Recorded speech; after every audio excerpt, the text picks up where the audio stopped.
channel. If you are new, then welcome to my channel. It is Day, back again with another video for y'all, and today I'm going to be doing my hair, and as you can see, it's done. I did that. This style took about an hour or so, but if you guys are interested in this style right here, this ponytail using Freetress braiding hair, then stay tuned and I'll show you how I achieved it.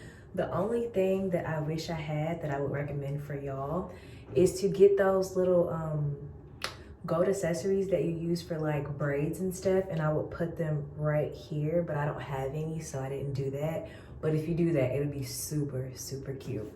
But yeah, if you guys like this style, stay tuned for the video and I'll show you how I achieved it.